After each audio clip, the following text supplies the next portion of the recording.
Mahirap yan ituro sa iba. Narinig mo yan? Baka Narinig mo ba? Oo. Yan pa lang. Sabi ko nga sa'yo, Sabi sa bagay. tulad ka ng experience. Oo. Yung experience diya ka kung ano, kay kalimagod na rin siya, delikado, o di ka kabalo. Tinuod yun. Sa katong tradisyon, kasi naman pagkalayo, hindi ka ba bala, mga ka. Oo. Napo ba yun ako? Kani, napo na kasi mo. Napo ba yun, diba? Alignment. Wala po, may panan ko sa biyahe.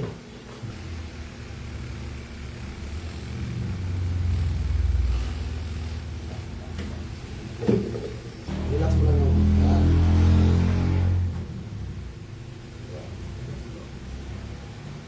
down lang yung konti. Yan. Relax lang. Yan. Okay, relax lang.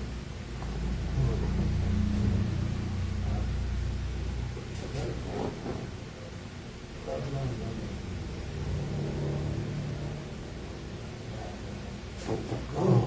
Madami. Narinig mo? Mahirap yan ituro sa iba. Narinig mo yan? Baka Narinig mo ba? Oo. Yan pa lang. Sabi ko nga sa'yo, Sabi sa bagay. tulad ka ng experience. Oo. Yun. Oo. Sarap ron. No? Relax lang. Yun. Alignment gila yun eh. Sakyanan pa ni sir, overhaul ba? Ang mga mekaniko ba, expert. Ayaw kayo mo kan, kita ko. Ay, ito nga ito ah. Resort na yun ha.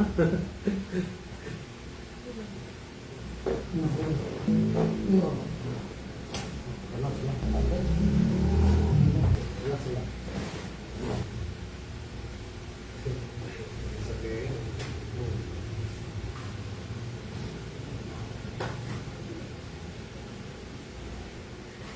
Buga na. Relax mo lang.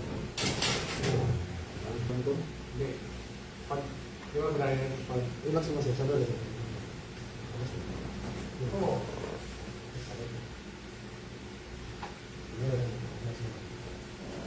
Oh.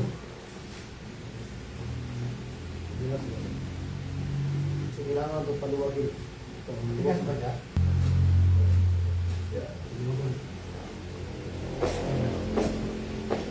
So, ayun, ganun dito ang mga motor, di ba, mag-disalign na. Disalign, pinadiri. Oh, lagi, no? Flexible mo na siya, ano?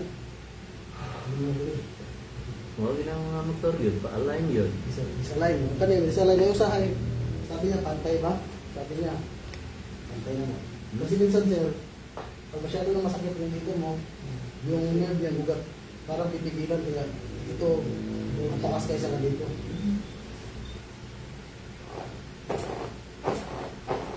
Pagid ang concept no na kinahanglan ma-align.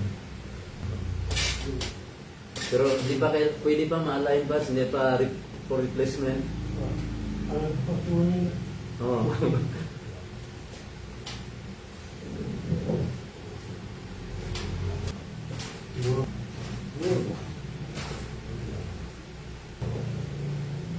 Relax mo lang.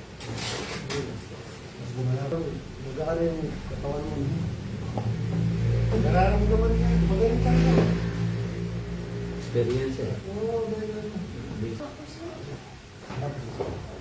Pwede na matulog bats. Baka maiwan ka sa aeroplano bats. Maramdaman mo na rin ang ba't may salita mo na. Kaya sir,